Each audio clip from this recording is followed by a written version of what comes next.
नमस्कार दोस्तों, मेरा नाम है विमल सिंह। बालाजी स्टडी अड्डा में आप सभी का स्वागत है। बिहार शिक्षक भर्ती से संबंधित सबसे पहले तो हम बात करेंगे जो वेटिंग लिस्ट को लेकर के बात हो रही है उसकी अपडेट। उसके बाद बात करेंगे जो स्थितियां अलग अलग काउंसलिंग सेंटर से निकल करके आ रही हैं उसकी भी, न्यूज की भी, कुछ वीडियोस की भी। इसके अलावा कुछ नोटिफिकेशन भी हैं, उनकी बात भी इस वीडियो में करेंगे। तो चलिए स्टार्ट करते हैं। सबसे पहले आप साइड में देख पाएंगे जो नई वेटिंग लिस्ट को लेकर के बात हो रही कि जो भी पोस्ट खाली होंगी उसके बाद वेटिंग लिस्ट जारी होगी। तो शिक्षक बहाली से जुड़ी बड़ी खबर, जिसमें वेटिंग के बदले अब मेधा सूची जारी होने को लेकर के बात जो है वो की जा रही है। विभाग के निर्देश के बाद जो है ये जारी होगा और इसके अलावा प्राइमरी से लेकर उच्च माध्यमिक सभी में जारी होने को लेकर के बात हो रही, ना केवल पीआरटी में, अपर प्राइमरी वगैरह में भी बात चल रही थी ना कि किसी किसी ने पीआरटी में भी सिलेक्शन ले लिया और अपर प्राइमरी में भी, तो किसी एक में ही वो ज्वाइन कर पाएंगे, इसलिए दोनों में आपका यहाँ पर बात हो रही है। वेरिफिकेशन के बाद सूची जो है आपकी तैयार होगी, यानी जब ये डॉक्यूमेंट वेरिफिकेशन वाला पूरा प्रोसीजर समाप्त हो जाएगा उसके बाद की बात हो रही है। और मेधा सूची के आधार पर ही रिजल्ट भी जो है आपका जारी करने को लेकर के बात की जा रही है। मेधा सूची का मतलब सीधे सीधे वही है कि जैसे कट ऑफ जारी हो जाती है, मेरिट जारी हो जाती है, कि उसके आधार पर ही आपको बात किया जा रहा है कि अगर पोस्ट खाली रहती है। वैसे इसको लेकर के ये भी बताया जा रहा है कि 1 नवंबर को एक बैठक होगी, उस बैठक में शिक्षा विभाग और बीपीएससी जो भी आपस में तय करेंगे, उसके बाद ही पता चलेगा कि यहाँ पर वेटिंग के बदले जो मेधा सूची जारी होने को लेकर के बात की जा रही है उसमें क्या कुछ फैसला जो है वो लिया जाएगा। अब बढ़ते हैं हमारी अगली अपडेट की तरफ, जो कि आप देख पाएंगे कि जो भी डॉक्यूमेंट वेरिफिकेशन का काम चल रहा है उसमें कितनी समस्याएं देखने को मिल रही हैं। सबसे पहली न्यूज आप देख पाएंगे, दिन भर हंगामा, शाम में टोकन देकर लौटाए गए 700 अभ्यर्थी। डीआरसीसी में बदली व्यवस्था, टोकन सिस्टम से काउंसलिंग होगी। कल ही मैंने आपको बताया था। यहाँ पर जो न्यूज है ये मुजफ्फरपुर से है, जिसमें बताया गया है कि डीआरसीसी में काउंसलिंग के चौथे दिन शनिवार को करीब 2000 से अधिक अभ्यर्थियों के पहुंचने से सुबह से देर शाम तक एकदम अफरा तफरी सारी जो माहौल है वो देखने को मिला। और दिन भर अभ्यर्थियों की भीड़ इतनी थी कि शाम 7 बजे तक करीब 700 अभ्यर्थियों को टोकन देकर के लौटा दिया गया था। अब रविवार से नई व्यवस्था के तहत काउंसलिंग को लेकर के बात जो है वो की गई है। बाकी काउंसलिंग की जो पहुंची महिला, उनकी तबीयत बिगड़ी और बहुत से परेशान अभ्यर्थियों को लेकर के भी यहाँ पर बताया गया। 700 अभ्यर्थियों को इसमें एडवांस टोकन यहाँ पर दिया गया है मुजफ्फरपुर में। एक और न्यूज आप देख पाएंगे जिसमें बात की जा रही है, शिक्षक नियुक्ति काउंसलिंग में भीड़ अनियंत्रित, अभ्यर्थी बेहोश। जो भी मुजफ्फरपुर से ही ये भी न्यूज है, जिसमें आप देखेंगे तो डीआरसीसी में काउंसलिंग के दौरान अभ्यर्थियों के जबरन घुसने में अफरा तफरी, 4:30 बजे लिंक फेल, इस तरीके से आपको अपडेट देखने को मिलेगी। और यहाँ पर जो भीड़ है उसका भी अंदाजा आप लगा सकते हैं। जिले के 1 से 5 के स्कूलों में 70% शिक्षक अकेले उत्तर प्रदेश के हैं। ये आप बेरोजगारी का आलम उत्तर प्रदेश का देख सकते हैं, क्योंकि यहाँ पर 2018 के बाद से कोई भी वैकेंसी आपको देखने को नहीं मिली है। इसके अलावा काउंसलिंग में 928 शिक्षकों को नियुक्ति पत्र भी जो है आपका बांटा है, उसको लेकर के भी बताया गया कि 928 शिक्षकों को नियुक्ति पत्र शनिवार तक दिया गया।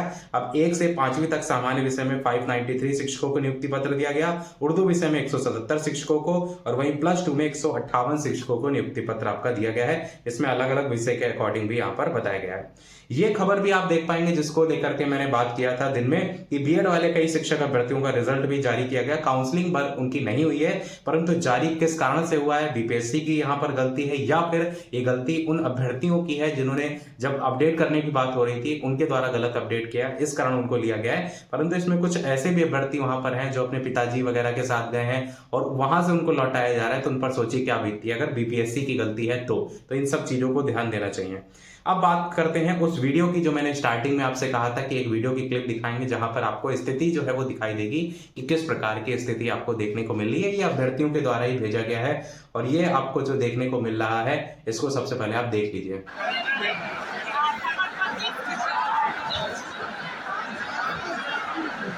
ये दोस्तों बेगूसराय काउंसलिंग स्थल, इतनी भीड़ है जिसकी कोई सीमा ही नहीं है।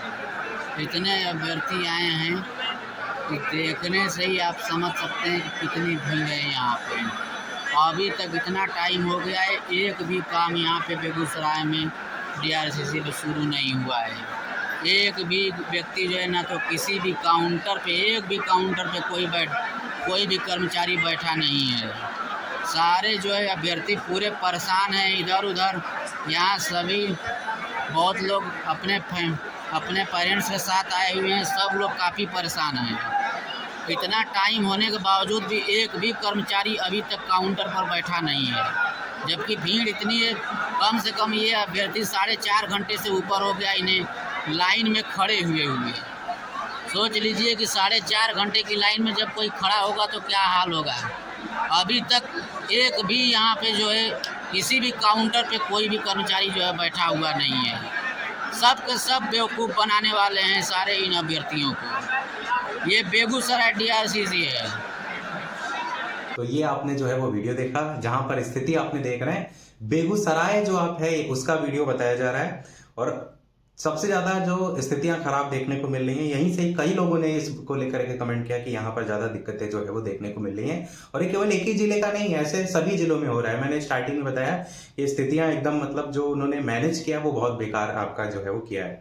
अब एक और नोटिस यहाँ पर आप देख पाएंगे जो कि माध्यमिक और उच्च माध्यमिक को लेकर के है, जिसमें बताया जा रहा है कि कंप्यूटर सबसे तो माध्यमिक के बाद ऑल सब्जेक्ट लिखा हुआ है ऊपर, और उच्च माध्यमिक कंप्यूटर एंड बिजनेस करके लिखा है। इसके अभ्यर्थियों को सूचित किया जाता है कि उनका काउंसलिंग कल दिनांक 23/10/2023 से जो है वो होगा।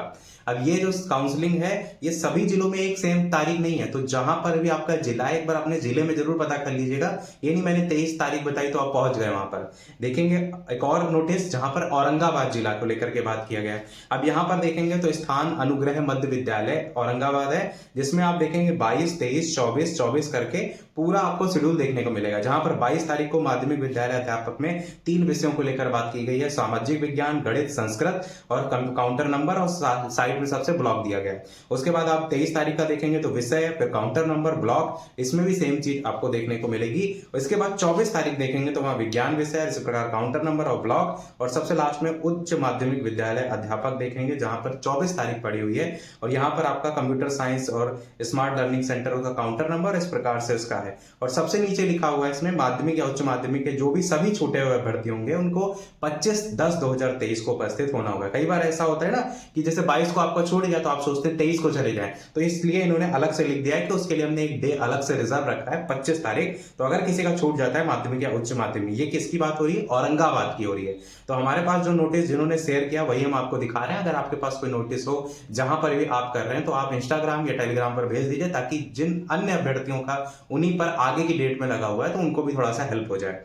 अब ये आप एक देख पाएंगे पिक्चर जहां पर बीपीएससी टीआरई में सफल अभ्यर्थियों का डाइट लखीसराय जो है वहां पर ट्रेनिंग से शुरू हो गई है। कुछ अभ्यर्थियों के साथ ये भी शिकायत की जा रही है कि उनको बताया नहीं जा रहा है कि उनकी ट्रेनिंग कब होगी भी या नहीं होगी। उनसे कहा जा रहा है कि उनके पास एक मैसेज आएगा। अब वो कब तक मैसेज का इंतजार करें या वापस घर पर लौट जाएं, क्योंकि बहुत से तो बाहर के अभ्यर्थी हैं, मुख्यतः उत्तर प्रदेश के हैं, तो उत्तर प्रदेश के अभ्यर्थी जो है उनको समझ में नहीं आ रहा घर जाएं या ना जाएं, वो मैसेज को लेकर के अभी तक क्लियर उनको नहीं हो रहा है। बाकी कई जगह हो रही है। और सबसे लास्ट में एक और नोटिफिकेशन है जो कि पीआरटी डॉक्यूमेंट वेरिफिकेशन की एक चेकलिस्ट है। इसका चाहे तो आप स्क्रीनशॉट ले सकते हैं। आपको कौन कौन से डॉक्यूमेंट वहां पर ले जाने हैं ये सब आपको वहीं चिपका हुआ देखने को मिलेगा, तो इनको एक बार रीचेक कर लीजिएगा अगर आपका डॉक्यूमेंट वेरिफिकेशन और प्रोसीजर आगे की डेट में जो है वो लगा हुआ है। तो यही था हमारे इस ओवरऑल अपडेट में। वीडियो लाइक शेयर सब्सक्राइब अवश्य कीजिएगा। मिलते हैं अगले अपडेट में, तब तक के लिए नमस्कार, सभी को जय हिंद।